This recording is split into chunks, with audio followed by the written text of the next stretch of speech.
सफलता उन्हें मिलती है जो निडर होकर फैसला लेते हैं और परिणामों की चिंता नहीं करते।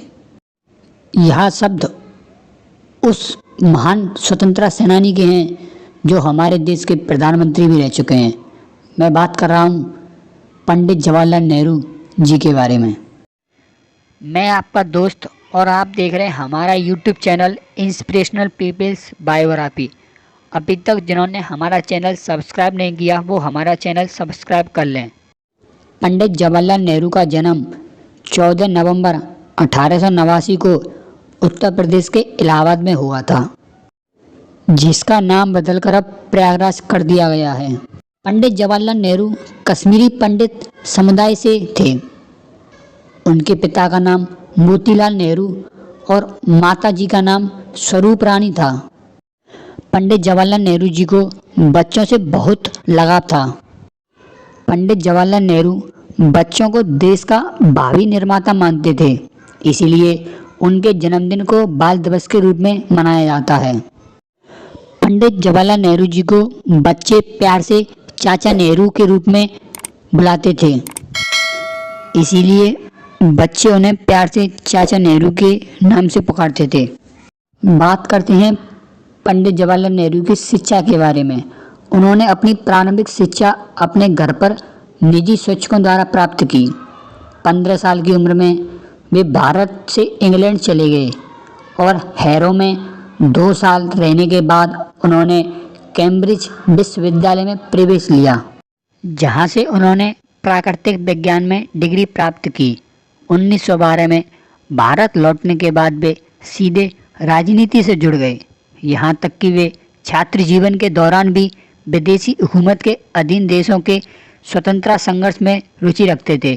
उन्होंने आयरलैंड में हुए सिन फेन आंदोलन में गहरी रुचि ली थी। उन्हें भारत के स्वतंत्रता संग्राम में अनिवार्य रूप से शामिल होना पड़ा। 1912 में उन्हें एक प्रतिनिधि के रूप में बांकीपुर सम्मेलन में भाग लिया एवं 1919 में इलाहाबाद के होम रूल लीग के सचिव बने। 1916 में वे महात्मा गांधी से पहले बार मिले, जिनसे वे काफ़ी प्रेरित हुए। उन्होंने 1920 में उत्तर प्रदेश के प्रतापगढ़ जिले में एक पहले किसान मोर्चा का आयोजन किया। 1920 से 1922 के असहयोग आंदोलन के सिलसिले में उन्हें 2 बार जेल भी जाना पड़ा। पंडित जवाहरलाल नेहरू सितंबर 1923 में अखिल भारतीय कांग्रेस कमेटी के महासचिव बने। उन्होंने 1926 में Italy, Switzerland, England, Belgium, Germany एवं रूस का दौरा किया। बेल्जियम में उन्होंने भारतीय राष्ट्रीय कांग्रेस के एक आधिकारिक प्रतिनिधि के रूप में ब्रुसेल्स में दीन देशों के सम्मेलन में भाग लिया। उन्होंने 1927 में मॉस्को के अक्टूबर समाजवादी क्रांति की 10वीं वर्षगांठ समारोह में भाग लिया। इससे पहले 1926 में मद्रास कांग्रेस में कांग्रेस को आज़ादी के लक्ष्य के लिए प्रतिबद्ध करने में नेहरू की एक महत्वपूर्ण भूमिका थी। 1928 में लखनऊ में साइमन कमीशन के खिलाफ एक जुलूस का नेतृत्व करते हुए उन पर लाठीचार्ज किया गया। 29 अगस्त 1928 को उन्होंने सर्वदलीय सम्मेलन में भाग लिया एवं वे उन लोगों में से एक थे जिन्होंने भारतीय संवैधानिक सुधार की नेहरू रिपोर्ट पर अपने हस्ताक्षर भी किए। इस रिपोर्ट का नाम उनके पिता श्री मोतीलाल नेहरू के नाम पर रखा गया था। उसी वर्ष उन्होंने भारतीय स्वतंत्रता लीग की स्थापना की एवं इसके महासचिव बने। इस लीग का मूल उद्देश्य भारत को ब्रिटिश साम्राज्य से पूर्णतः अलग करना था। 1929 में पंडित जवाहरलाल नेहरू भारतीय राष्ट्रीय सम्मेलन के लाहौर सत्र के अध्यक्ष चुने गए, जिसका मुख्य लक्ष्य देश के लिए पूर्ण स्वतंत्रता प्राप्त करना था। उन्होंने 1930 से 1935 के दौरान नमक सत्याग्रह एवं कांग्रेस के अन्य आंदोलन के कारण कई बार जेल जाना पड़ा। उन्होंने 14 फरवरी 1935 को अल्मोड़ा जेल में अपनी आत्मकथा का लेखन कार्य पूर्ण किया। रिहाई के बाद वे अपनी बीमार पत्नी को देखकर के लिए स्विट्जरलैंड गए एवं उन्होंने फरवरी मार्च 1936 में लंदन का दौरा किया। उन्होंने जुलाई 1938 में स्पेन का भी दौरा किया, जहां वहां गृह युद्ध चल रहा था। द्वितीय विश्व युद्ध होने से कुछ समय पहले वे चीन के दौरे पर भी गए।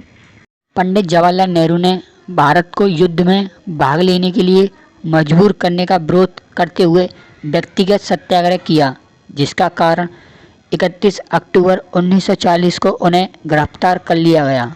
उन्हें दिसंबर 1941 में अन्य नेताओं के साथ जेल से मुक्त कर लिया गया।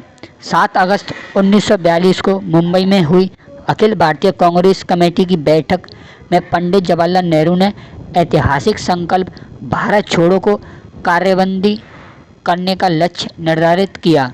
8 अगस्त 1942 को उन्हें अन्य नेताओं के साथ फिर से गिरफ्तार कर अहमदाबाद के अहमदनगर किला ले जाया गया। यह अंतिम मौका था जब उन्हें जेल जाना पड़ा एवं इसी बार उन्हें सबसे लंबी समय तक जेल में समय बिताना पड़ा। अपने पूर्ण जीवन में वे 9 बार जेल गए। जनवरी 1945 में अपनी रिहाई के बाद उन्होंने राजद्रोह का आरोप झेल रहे INA के अधिकारी एवं व्यक्तियों का कानूनी बचाव किया। मार्च 1946 में पंडित जवाहरलाल नेहरू ने दक्षिण पूर्व एशिया का दौरा किया। 6 जुलाई 1946 को वे चौथी बार कांग्रेस के अध्यक्ष चुने गए एवं फिर 1951 से 1954 तक 3 बार इस पद पर के लिए चुने गए। ऐसे महान स्वतंत्रता सेनानी का मृत्यु 27 मई 1964 को हुई थी। धन्यवाद दोस्तों हमारी वीडियो देखने के लिए। अभी तक जिन्होंने हमारा चैनल सब्सक्राइब नहीं किया वो हमारा चैनल सब्सक्राइब अवश्य करें। धन्यवाद दोस्तों।